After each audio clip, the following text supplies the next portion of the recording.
I've been working at Intel for quite some time. I think it's just been like 4 years, so a little bit more than that.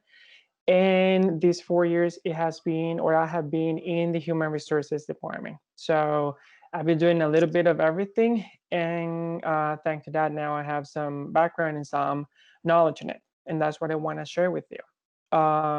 If you have any question or concern, please write it down. I'm going to leave plenty of time at the end so we can discuss every question that you may have. So that being said, let's talk a little bit about building a strong resume, which is the name that I have decided to give to this small talk.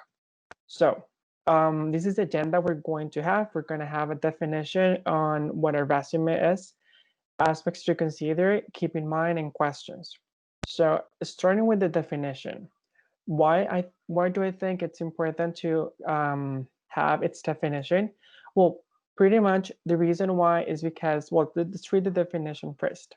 It says, a resume, it's a brief summary of personal and professional experiences, skills, and education history. Its main purpose is to show off your best self to potential employers.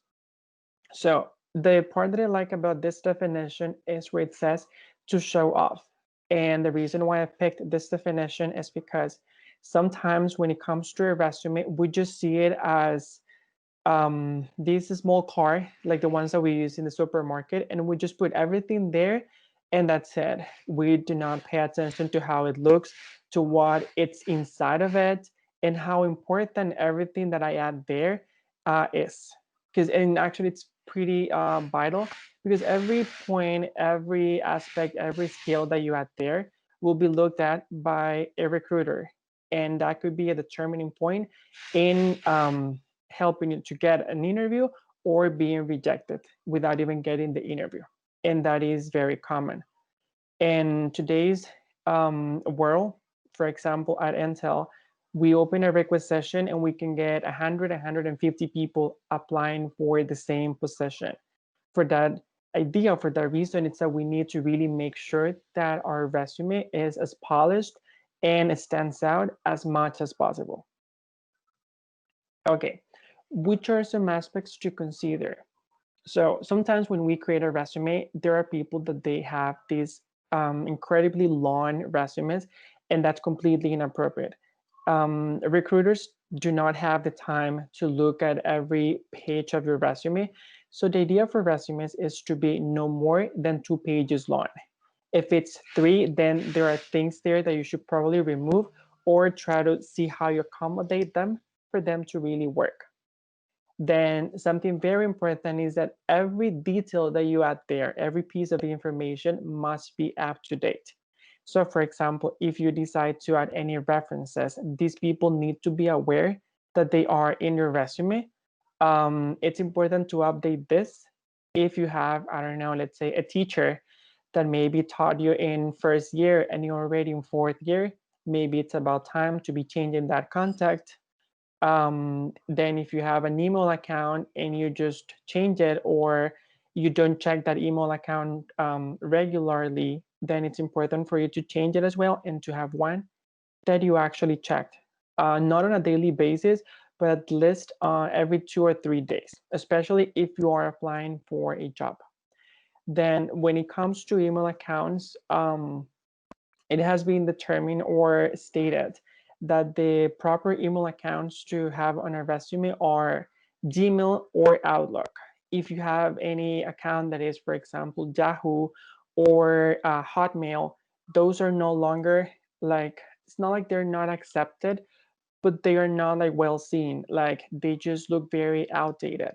So resumes or recruiters actually should look or they're looking for Gmail or Outlook accounts. And believe me, those small details, they really pave a long way.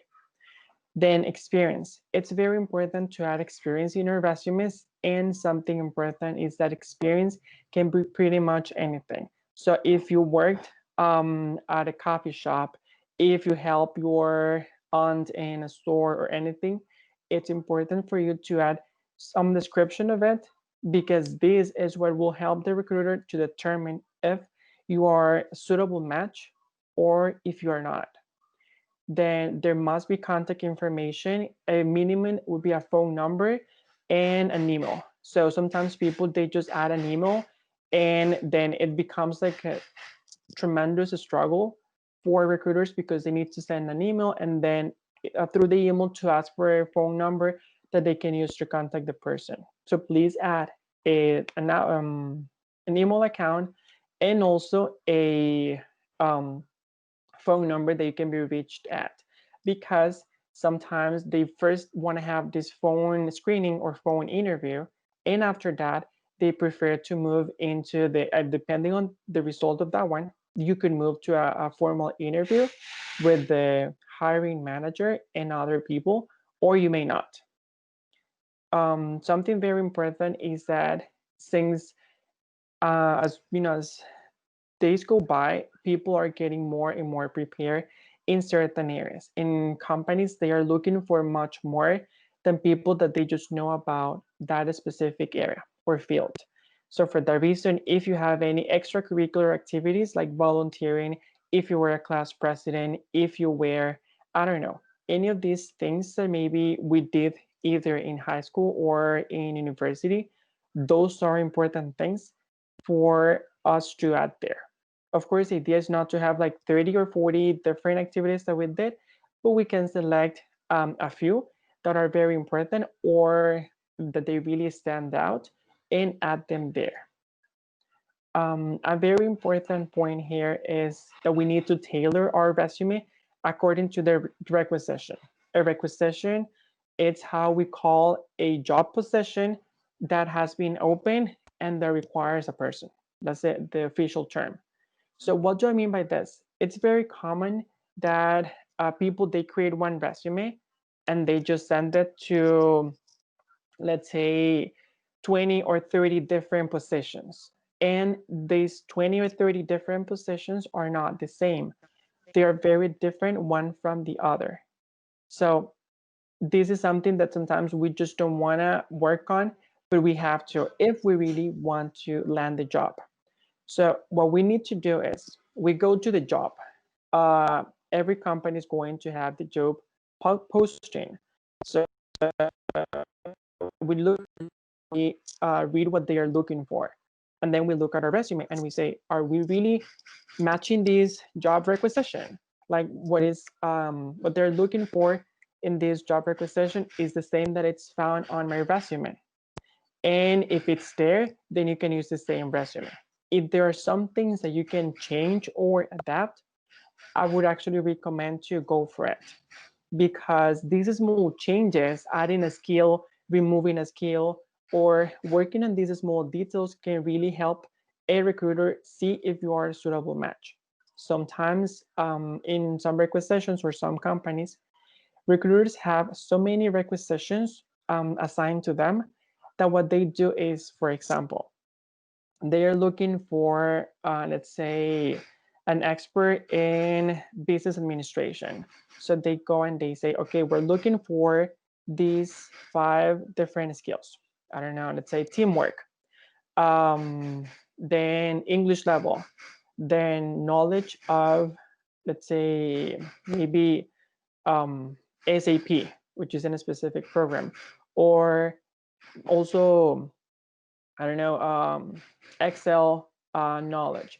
So if you add those skills in your resume and the recruiter is looking using keywords and you match, then chances are that you might be sent for the hiring manager to look at your resume.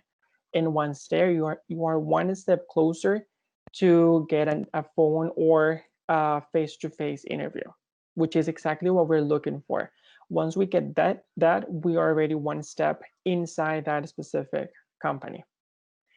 Then when it comes to the English level, if you're applying for a company such as Intel, for example, of course, we do require everyone to speak English and to have some sort of advanced English. So, and how do we measure this? Sometimes I see in resumes people that they just write intermediate, advanced, or beginner. So this is the thing. When you write intermediate or advanced, we might imagine what you can do with English, but we're not really sure. And that's not really proper, The idea is to use since it's a company, for example, such as Intel, we really want to make sure that we have everything in a way that we can see what the person can do. And the best way to do this is to use, for example, the Common European Framework, which is the one that is going to measure, or we can actually look for it and see, okay, this person has a B2. What can a B2 do? So we just go into the web and look for things that a person with an English B2 can do and see, okay, this person can, I don't know, write text very easily, for example. And then we can see if those skills would actually, for English, or that English level would match the requisition or the specific job that we are trying to get a candidate for. And something very important is to have technical skills. There has to be a technical skills section. So as I said, for companies nowadays, it's super necessary for our candidates to have some knowledge in Excel, some knowledge in PowerPoint, and any other tool. For example, now what it's very trendy or very freshly out of the oven, as we say, it's to have knowledge in data analytics. So if you know how data analytics works, if you're able to use Excel and create pivot tables, if you're able to understand graphs, to read them, this would be really helpful, and it will clearly give you a long shot at any job, either with Tenental or any other private company or any other institution.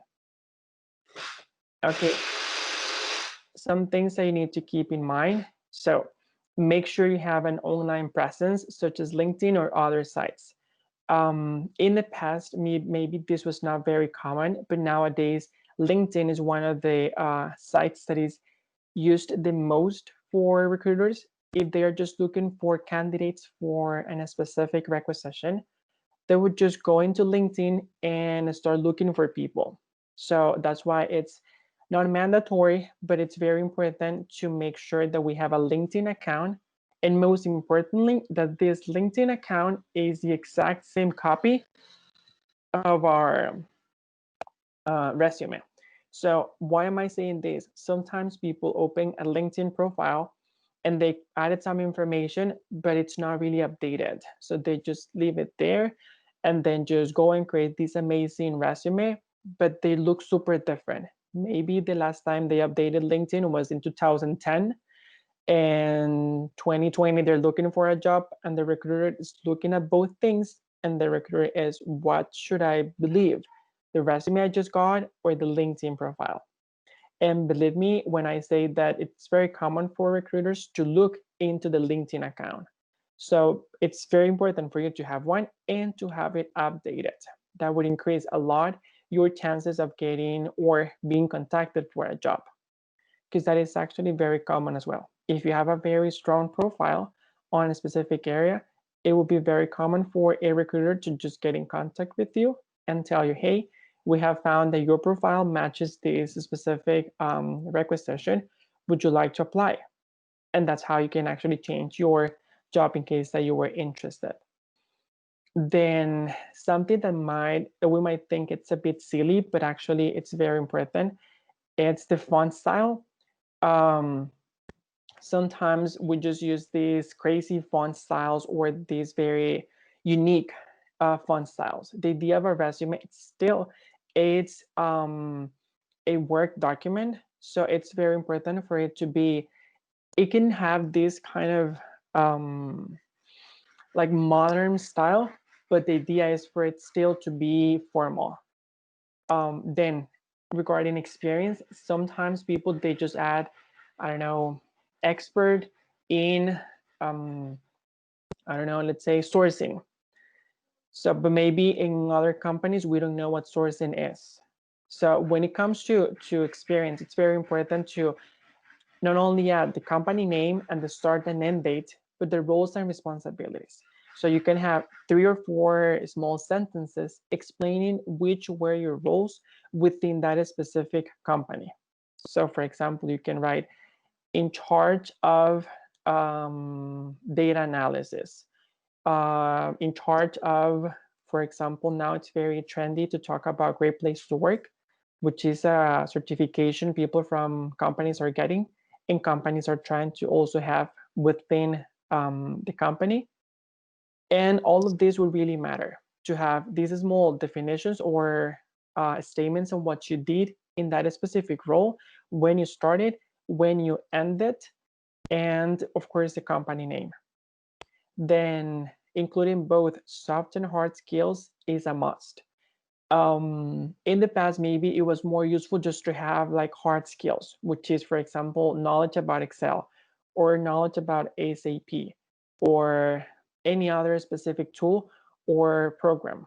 However, nowadays companies, they're really looking forward people that can have teamwork, people that are good at communication, people that are good at training. So all these things would help a company know, okay, this person knows about Excel, for example, and this person is also good in team working and also is a good communicator. So I could have this person create a training for these people or send a communication or create a pivot table and explain the information within or in that pivot table to the other group because this person is good with communication. So these soft skills would really complement the hard skills. And that's exactly what companies are looking for. People that are able to have hard skills, but also that have soft skills that would complement that hard skill and the role that they would take within the company. Something very important is to avoid time gaps. Sometimes, let's say that we worked in a company and then we went and we worked somewhere else, let's say in a candy shop, and then we went and worked in another company. So we just, when we're writing our resume, we go ahead and we say, okay, am I going to include the candy shop experience? And people might say no, like this company has nothing to do with it, it's not really relevant. But once we look at the resume, there is this time gap. So if we look at it, we might say, okay, so what this Danielle did for these 4 years, because I can see this person worked in this company, then probably credit, there are 4 years I know nothing about this person, and then I started in these other. So that's why that's not really like well seen. So it's better to avoid those and to make sure that we have something there. If it is that we were studying, then we also need to add that in the education part, which is also super important to have there. Then it's very important to create a personal brand. It's super trendy to talk about a personal brand. And within Enzo, for example, sometimes we have people saying, okay, what's your personal brand? What they mean by personal brand is not only what are you good at, but what are you really getting a lot of experience on. So for example, let's say that you are or that you love human resources. So what are you doing to make sure you are the expert in that specific field? Are you taking any coaching lessons? Are you learning about specific policies? What are you doing to go deeper into this area that you want to use as your personal brand? This is very important because the more that we get into a specific area, the better. Something important is not that we're gonna just get a formal education and work on our soft skills on just one area, but also that we need to take into consideration any other area that might be surrounding that to make sure that we know a little bit of everything, but one of those will be stronger, which is the one that will be the shield or the face of our resume. Then use the hints from the job posting. As I said before, we need to tailor to meaning to create a resume that will really match that. So when we look for a position and we look at the job posting, that is going to tell us looking for a person who has a strong and analytical communication skills, knowledge in certain areas. So we can go ahead and check out our resume and say, do I have this? Yes, I know. And if I have it, it's stated in my resume like explicitly. If the answer is yes, then perfect. I can just go ahead and send my resume. If the answer is no, then I should go ahead and edit my resume and make sure that I have that within the resume. Something very important is that we should not lie about the skills that we have, because if they're looking for those skills, it's because they really need them, or the role per se actually requires those specific skills. Something very important is to create a networking. This is pretty much to get in contact with other people within that field. Something or a tool that is really good for this would be LinkedIn. In LinkedIn, you can look at people and see where they work and what's their role. So you can say, this is a person that I want to have in my LinkedIn account. So you can have him as a contact or her as a contact. And that would start increasing your network, which is exactly what we need. More people from that specific area that we're interested in to be looking at our profile. Because every time that we update our LinkedIn profile, everyone will be able to see that we have updated this profile. So once they see that you match a position they have open, they could just tell you about. And something super important is to ask and to get a lot of information in regards to the interview. So, uh, something very important, the interview, there are so many types of interviews. For example, at Intel, the one that we carry out, it's called behavioral interview. So what we're looking for, it's behaviors. So how does it work? So I'm just gonna go and give you a specific question. For example, I can say, can you tell me about a time in your life that you were asked to deal with ambiguous information? Which was the situation and what did you do? So I'm not expecting you to tell me what you would do if you were in that specific situation. What I'm actually expecting you is to tell me, okay, I have this time that I was, I don't know, taking a university course, and I was given this instructions for this specific assignment that were not really clear. This is what I did, and this was the outcome. So this is how a behavioral interview works. Why? Because what I'm looking for is to see if you have the behavior that I am looking for. There can be plenty of questions that we can ask in regards to each one of the different behaviors. And again, this is just one type of interview. This is the one that we use at Intel. So in case that you ever apply at Intel, this will be the one you will go through. But other companies, they have a phone screening, they have the regular interview where they ask you about strengths and weaknesses, etc. So it's very important that if you are called for an interview, for you to ask, may I know which type of interview is the one that you carry out? So in that case, you will be more prepared to face that specific interview. And that will be it. I don't know if you have any questions or concerns.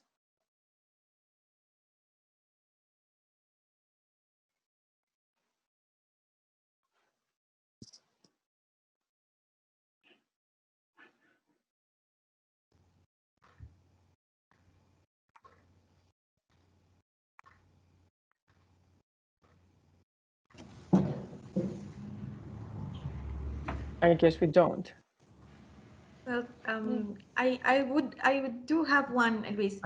From all the soft skills that you so uh, eloquently said, which one would you say that is the like the best one that Intel is looking for in employees from regarding soft skills? Because you work a lot in groups. As I've heard, you have a big network of well, a networking place. So I was wondering, of all the soft skills that we have, which ones are the ones that the company as such really reinforces in the employees? That's a very good question, and sadly, there's not like just one answer, because as you may be familiar with, Intel, it's a gigantic company, and just here in Costa Rica, we're like 2,500 employees. So we have different groups. We have human resources, we have engineering, we have people from the factory. We have different areas. So depending on the specific group that you're going to or the area, this is going to vary. What I have seen through my experience is that the ones that we care the most are teamwork, which is vital, also communication, and there was another one. It just slipped my mind. There were like three that I've seen that they are very vital to work at Intel. If you're not able to work in a team, or if you're not good at communicating things, then it's going to be more difficult for you to adapt at Intel, because we do a lot of teamwork. We're asked to either to get information, to get trained. Oh, I think it would be one of them would be the adaptability, to be able to adapt to change, because at Intel we may go through changes at any, even in human resources we might just get, okay, next month we're changing this specific policy, so we within human resources we need to go and get trained in that specific area or that policy, and then the next month that could change again, and it goes like that. Okay. Thank you. You're very welcome.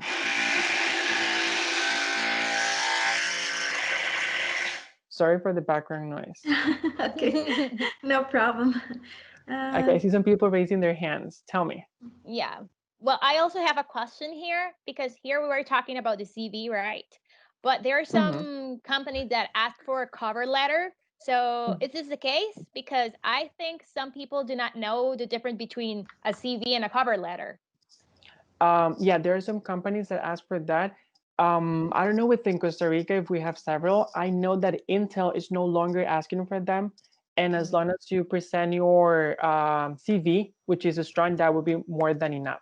Because as I said, sometimes we have 100 or 200 people applying for the same role. And we have the same person, the same recruiter working in 20 other requisitions. So this person has more than 2,000 resumes to look at.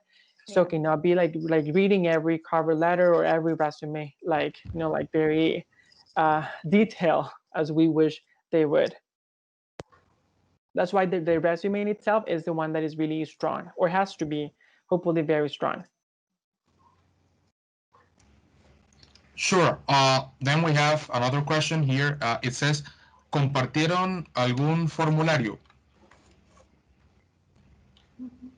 O tal vez me imagino que Lilian también lo que se refiere es al proceso antes de llegar a ese enviar el CV. Me imagino que cómo es el proceso antes y que si hay algún formulario, me imagino que es eso. ¿Es eso, Lilian?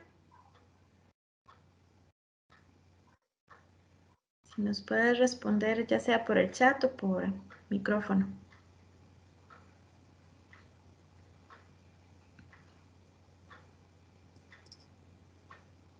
Formulario de asistencia. No, el formulario de asistencia no. Es que eso lo está haciendo la carrera de ingeniería. No, nosotros no lo estamos haciendo. Eso lo está haciendo ingeniería.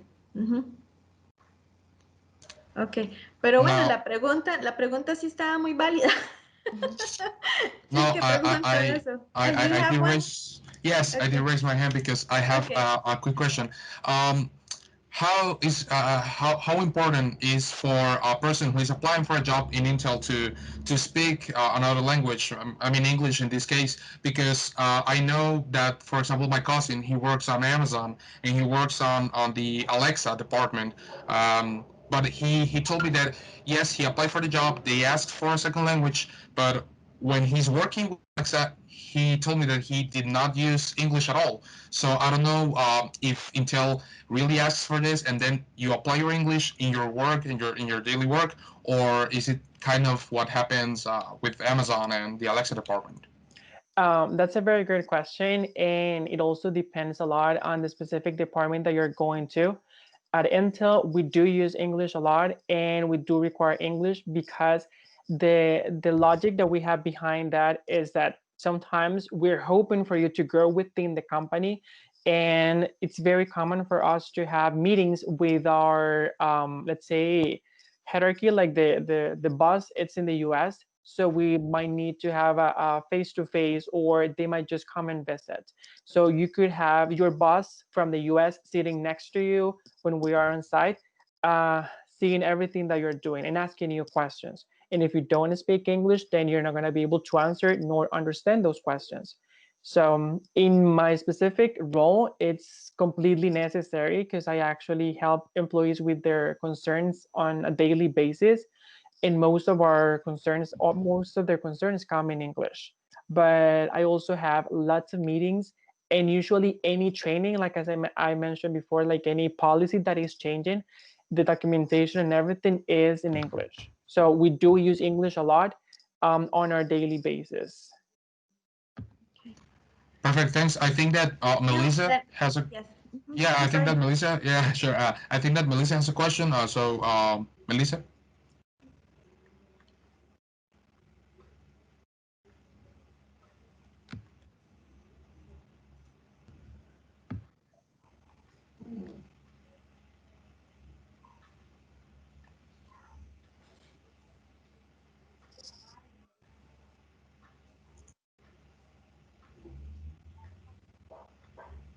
Melissa, are you there?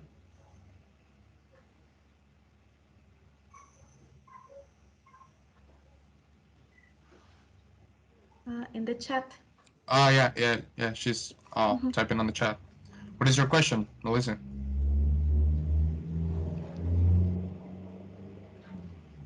No. No, we can't hear you.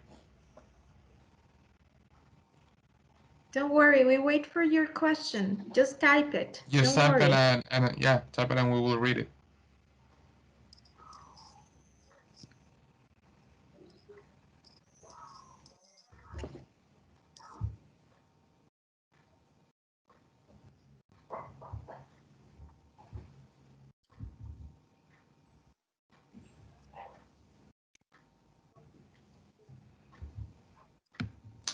Melissa said that the question is regarding the ZV structure. I think that she means how it is structured, the ZV, and mainly the parts of the CV and the resume.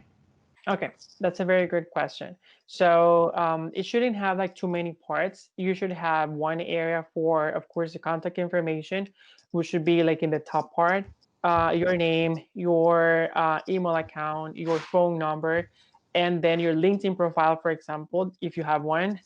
After that, you should have either education or work experience. This is going to change or vary depending on what are you applying to. For example, in my case, I'm an English teacher, but I have a lot of experience in human resources. So if I'm applying for a job in teaching, I probably shouldn't have my work experience first. Why? Because once they look at it from a teaching perspective, they will see, okay, maybe this person hasn't been working in teaching as much as we wish. But if they look at my education and they see that I have some degrees and that I'm actually taking a master's in teaching, they might actually say, okay, this person might work. So you can actually play with them, have first the experience one, if that applies for you, and then have the education one or the other way around. Then you should have one for the soft and hard skills. And very important, you should also have one for languages in case that you have any other language, which in this case, I hope you do. And this is pretty much it. I also heard recently that adding references, it's very outdated. So that if someone is really into your resume or your profile, this person will later request any references. So it's better to have them somewhere, but not in the resume. So for example, you can have them in a specific Word document in your computer, but not stated in the resume. So if the person that is looking or liking your profile needs to contact someone, then you can just go ahead. They will let you know, hey, can I have your references? Then you can provide them, and then this person will contact these people. Then I think there's a second part of Melissa's question, which is how important is putting a photo nowadays? Oh, thank you for that question. It's Sure. super inappropriate. You shouldn't have a photo anymore. Why? Because if you have a photo, that could lead to a lot of prejudice and people saying, oh, how pretty or how handsome is this person? And that's the idea of this not happening. We're not hiring someone for how handsome or how beautiful they are, but how professional and what their resume looks like. So we shouldn't have pictures anymore. Perfect. Now we have a question from Professor Jenny, which is there any other language besides English Intel takes into account? I think right now the one that we're paying the most attention to, it's English. There are others that might work, but it depends very specifically on your department. For example, within human resources, there is the LAR payroll team, and they cover LAR, which is like Costa Rica. They also um, cover, I think it's Colombia and Brazil. And for Brazil, they need some people that speak Portuguese. So in that specific department, they consider people that speak Portuguese. If you don't, then as long as you have English, then they can find a workaround. But yeah, that would be one. It really varies from one team to the other. Right now, the one that we focus the most in, it's English. And if you have any other, that would be really good. Add it to your resume. But yeah, I think as far as I know, it would be probably Portuguese for that specific department. Because mostly around the world, we have sites in Europe, we have sites in Asia, and all of us use the same language, which is English. So that's speaking a different language or other language could come in handy, but it's not like vital. Yes, I have a question. Like a personal advice, any other language besides English? It could be German, it could be Chinese, it could be Italian or Portuguese. Which one do you recommend as a third language? That's very specific depending on which are your future plans. For example, if you want to go and study abroad, then depends where you want to study and which specific language you want to get. For example, if you want to get a master's degree in mechatronics, then if that's in Germany, then you should probably get German as a different language. For Intel or for companies, it really varies because, for example, I've seen that French has become very used lately in some companies, the same as Portuguese. Or as we have all seen, Mandarin is becoming highly important due to China being this gigantic um, mass of like super smart people and how they are growing. Sure. Professor Jalen, I think that you had your hand raised. Yeah, I have one more question. Sure. This is okay. In your opinion, what do you think is more important, like degrees or experience? Because I know people, especially system engineers, that they study, yes, but there are some other people who did not study, but they have the same opportunity just because they had the experience. So, thank you. That's a really good question. I think it's a combination of both, not going over too much into one. Why?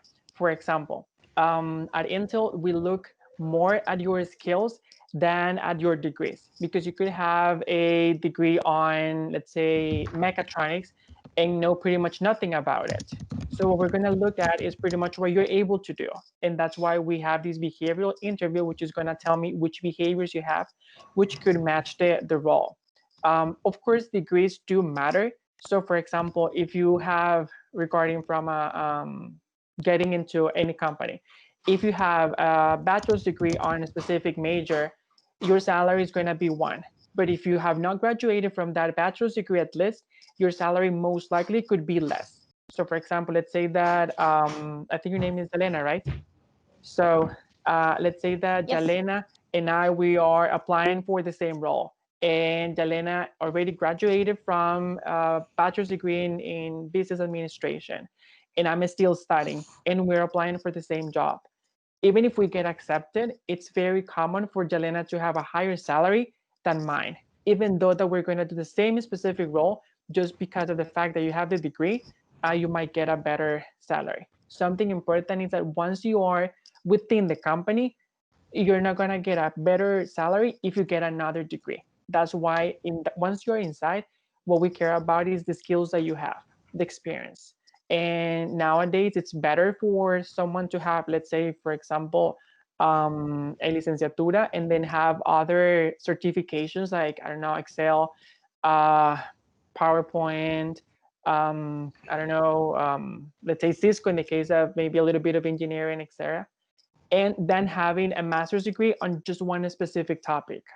Because having this broad a structure for your resume would make it very strong and could lead or would be easier for you to get accepted in a company, international company that actually is looking to, or that is looking for people that have or know a little bit about that whole field, and also that they know that you have this we call it fungibility, which is this ability that you can move into one department.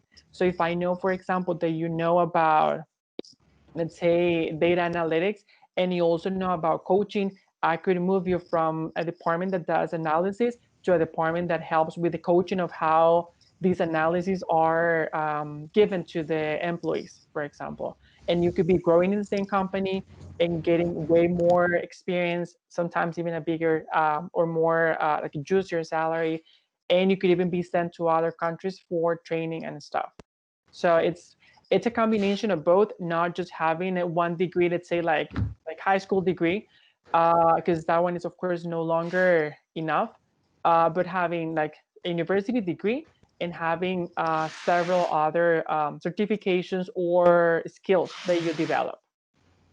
Perfect. Thank you. Perfect.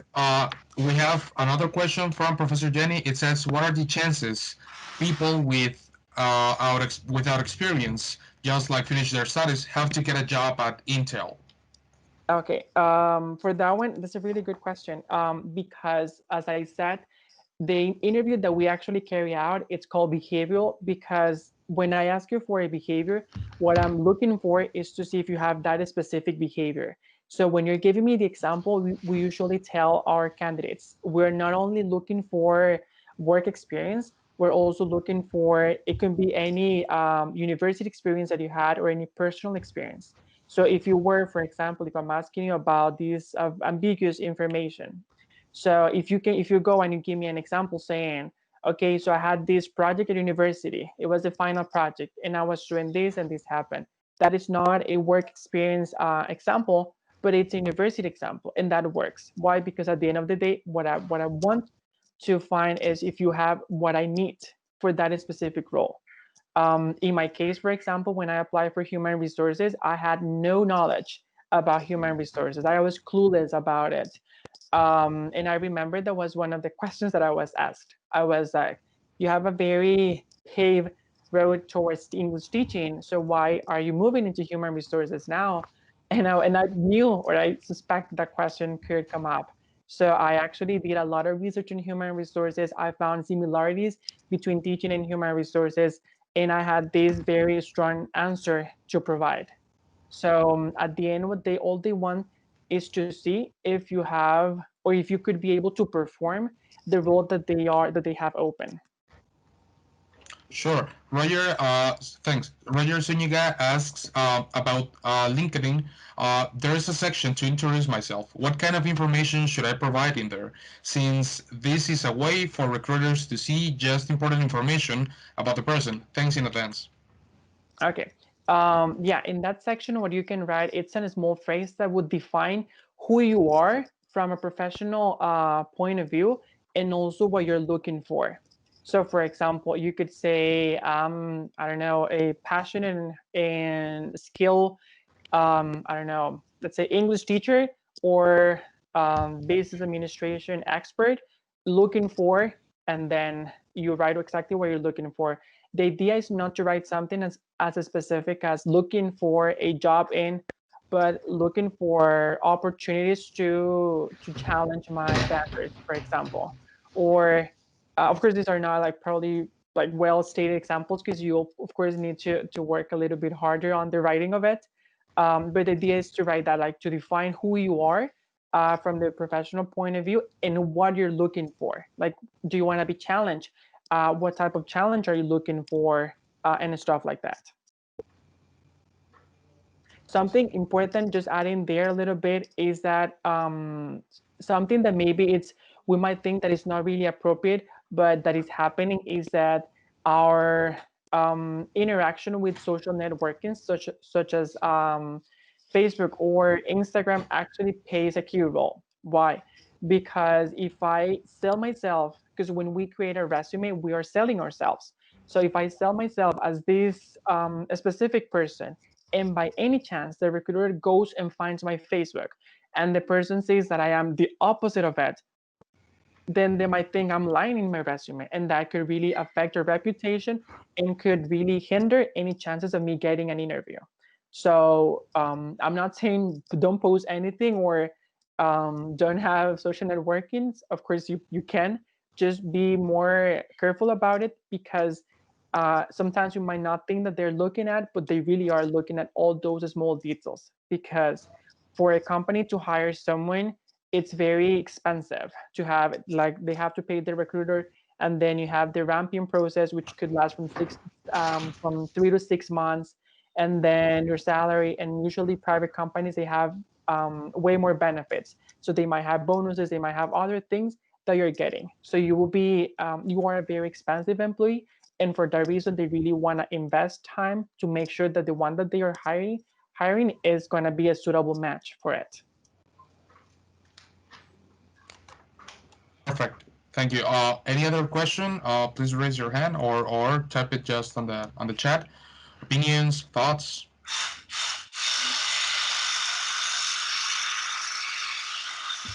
Danielle, I think Melissa raised her hand again. I don't know if she had another question. She had her hand raised a moment ago.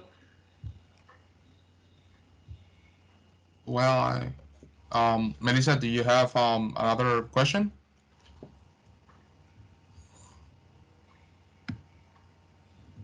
Let's see.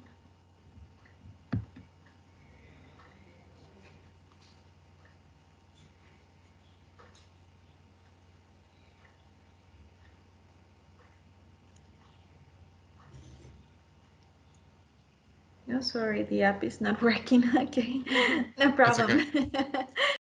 Okay. So I guess our question process. I think that nobody is going to. Nobody has more questions. So thank you, Luis, for this amazing talk about how to make a CV, because I think that this is a matter that concerns to all of us, because in the future we're gonna have to apply for a job, and this information is fundamental for us to make a proper and a good resume. So thank you all for being here. Thank you, Liz, again. It was an amazing conversation that we have here. Just to remind you, please look the social medias from La Sede. Then there we're gonna be posting different presentations from other days. And thank you all for being here. Thanks. Mm-hmm. Thank you for all my students for being here on a day that it was not for class. So thank you very much. And thank you, Luis, again for everything, for the final rush, because he had to go to other place and everything, because it was a rush. But thank you very much, everybody, for being here. Have a very nice evening, and please keep in touch. Take care. Yes, there is going to be a recording. We don't, there is being recorded.